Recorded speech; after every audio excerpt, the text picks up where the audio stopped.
I have been training calisthenics for 3 years. I have progressed from 4 single leg front lever pull-ups to 3 full front lever pull-ups in 2 months while being 187 centimeters tall. If I was able to go back to being a calisthenics beginner, these are the most important things I would focus on learning. I want to be clear, this is not a secret exercise or a secret way of training. This is a training method I created that follows the most important training principles, and once you understand it, you will never see training methods in the same way. Okay, so let's get started. I'll be explaining my own method, which is called the ITV method. Okay, so the first thing you have to do before structuring any workout or any plan or any method is understand the training principles, one of them being progressive overload. Progressive overload is when you gradually increase the intensity, frequency, or volume. I'll be explaining what intensity, frequency, and volume mean further in the video. You will understand it more. The second principle is specificity. The closer the exercise you're doing to the goal movement, the more it will contribute to progress in that movement and similar ones. So if your goal is to hold the full front lever, doing tuck front lever is a good exercise for you to progress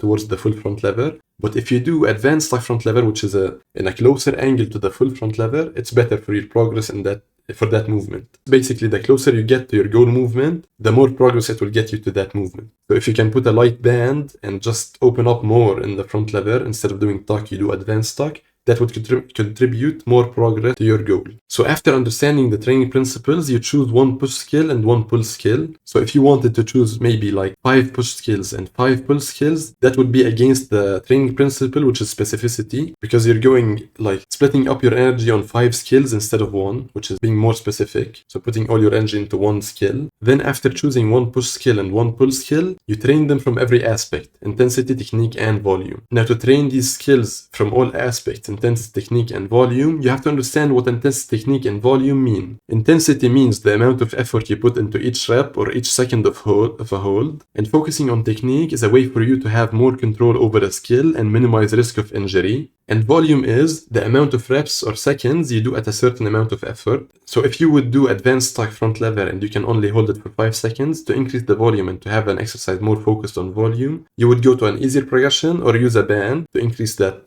time you're doing that progression. So after understanding what intensity, technique, and volume mean, you choose one exercise for each aspect. Do this for your pull skill and push skill. So one for intensity, one for technique, and one for volume. And here are examples for you to understand what I mean. And by the way, this method works for all levels. These are just examples. So the first example is a pull workout. Your goal is no dip muscle up. The first exercise is explosive pull-ups. And to fully focus on intensity, you have to give max height each pull-up. You give max effort every pull-up. So if your first pull-up is at a certain height, the second pull-up should be a little bit lower. And the last one should be a lot lower than the first one. That would indicate that you're giving your max effort. The second exercise is no kip banded muscle ups with a 7 to 24 kg band. This is good for people who are used to kipping with muscle ups. So you would purposely not kip the muscle up using a band so that you can focus on the technique. You use a band and you do a couple of reps with no kipping at all. The third exercise is focused on volume. Banded muscle ups keep the same form for every rep, also with a 7 to 24 kg band. You basically choose whether it's kipping or clean, depends on your level. So if you choose a kipping muscle up, like fully kipping, you keep that same technique, kipping, for the whole set. So you do 8 to 12 reps while kipping. This is done so that your